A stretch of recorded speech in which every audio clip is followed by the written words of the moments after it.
to another dimension, surpassing the vastness of time and space. The Grand Thoughmaturgist is here.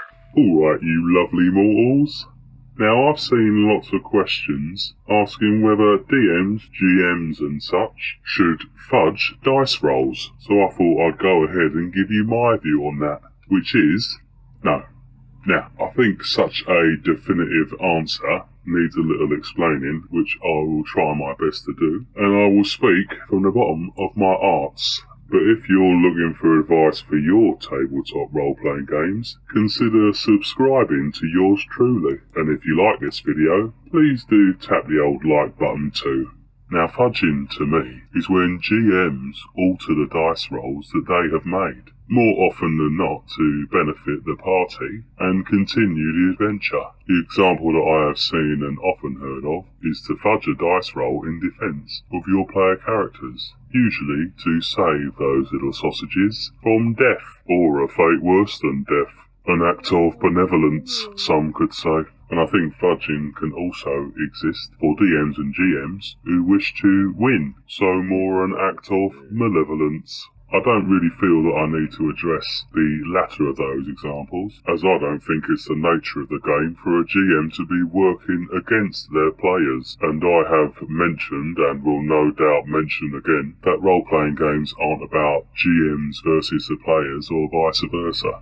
The first is the one that I see more commonly referenced, but my immediate reaction would be defeats can be part of the game itself. They're certainly part of life, and it's important that we all learn from defeats and mistakes. If you're denying that moment of learning, then how can players hope to improve their game? And it's important that everyone remembers it is a game. So if a GM is fudging rolls to prevent player characters dying, then what is the risk to those player characters? And removing risk for player characters, I feel, can reduce the impact and depth from role-playing games. You gotta remember that it's not like you're actually killing the players. It is a game after all, and everyone needs to understand that who's at the table. I understand that the nature of the game creates strong bonds between players and characters, but if you or your players are afraid of characters dying, then I fear it may start to limit how far you can take the game, how far you want to push it. I've said before in other videos that I'm a strong believer in some encounters outclassing your player characters, but I've also mentioned how important foreshadowing is in warning your party that they may well be in danger if they continue along that path. But inevitably, you'll probably get a party who want to try and push that, or are blissfully unaware of all your foreshadowings no matter how many you've chucked in, and they may well find themselves completely outclassed.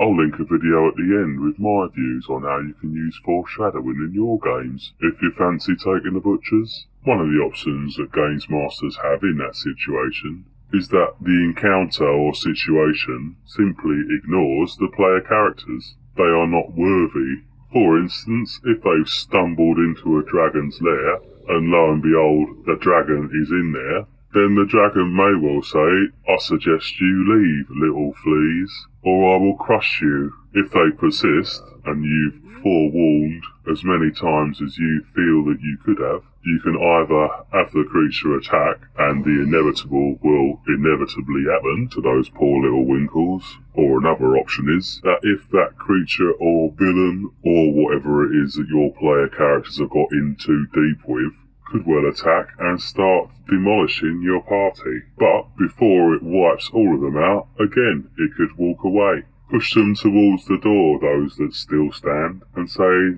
"Do you really wish to join your friends?" You could even go as far as maybe the killing blows that are given out by such a creature are not immediately fatal. Perhaps instead, one of your player characters receives a gut wound, a slow, painful death that could be healed, if caught in time, by magical interventions perhaps. Maybe the opponent alters the environment and walks away, confident that the environment will do the job for it. Maybe they crack a poisonous gas pipe and walk away, or smash at rocky columns that are holding the mountain above them. An unwinnable encounter now morphs into a race against time as the player characters seek to escape. you could always set up these options ahead of time. When your party stumbles into the dragon's lair, maybe those thin columns of rock are one of the things that you mention, or in the situation with the gas pipes, you mention those as they walk in.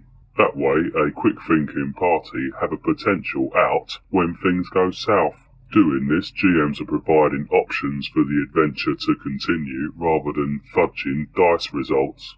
Sometimes, if a games master makes a mistake, it can be tempting to alter the odds in favour of the party. Over time, it may become a habit, a fallback for that GM. Each time that GM feels that he's ballsed up, they may fall back on fudging. I'm a little wary of such actions though. I do feel it's important to play by the rules as closely as possible. Otherwise, what's the point of using any of them? The rules are pretty clear in each system, and many utilise a random aspect, such as dice, to resolve actions and situations, and therefore should we not use those means? Sometimes those cheeky little dice cause absolute hilarity, and I feel it's well worth letting it play out. Let the dice help your journey flow forward in whatever direction those little multifaceted f***ers choose.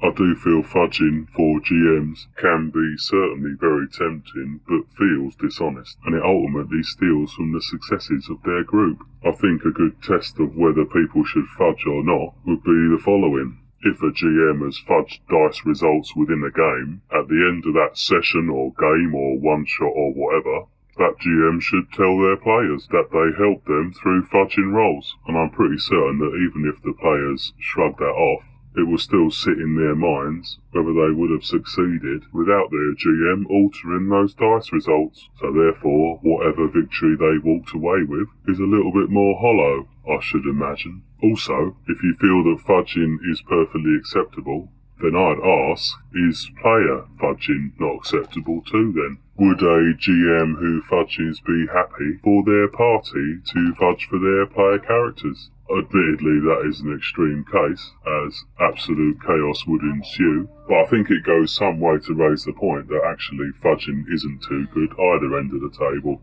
If a GM can fudge, then why not the players? The game should be played fairly after all. The last of my points for this video is that if there's a need to fudge rolls, then there is obviously a course of action that is being worked towards by the GM. If it was absolutely essential for that role to succeed, then why roll? Just say it was a success. A GM or DM is ultimately the referee and arbiter of the rules, and it is their responsibility, together with their players, to help the story go forward. If a role that they make could go horribly wrong, and that would be detrimental to the game they wish to play, then I would question what the point in making that role would be in the first place. And I think in that case that fudging rolls sits in a similar area to altering results, such as when a GM asks a player for a roll, the player rolls and fails quite clearly, and then the GMs wing it and say, okay, that'll do anyway. Then why ask for the roll in the first place would be my question. And I'm sure I'll do a video on when GMs should ask for rolls at some point, so be sure to subscribe so you don't miss that video. Ultimately though, my final thought on fudging is that I feel it's a very hard no. Roll out in the open. Roll in front of your players. Let them see the outcome of those cheeky little multifaceted sods. I feel that when games masters roll out in the open, it can build trust at the table. It can also help with improvisational skills when a right old rotten dice roll comes up. And also it can allow for fun moments when a moment that should have been serious is turned hilarious by terrible rolls. But each table is different, each games master is different, and I'd always encourage you to run the game to which best suits you. If you feel that fudging is the way forward for yourself, then don't feel any pressure to listen to little old interdimensional me. Anyway, my lovely little sausages, I look forward to your comments below. Also, other butchers at my Creating Consequence video for some ideas on using player defeat in your role-playing games, as defeat doesn't always have to mean death. I'll chuck a link on the left-hand side in a couple of seconds. Have a good one, and I'll catch you in the next one. Ta-ra! Cool, I really fancy some fudge now, Slurb.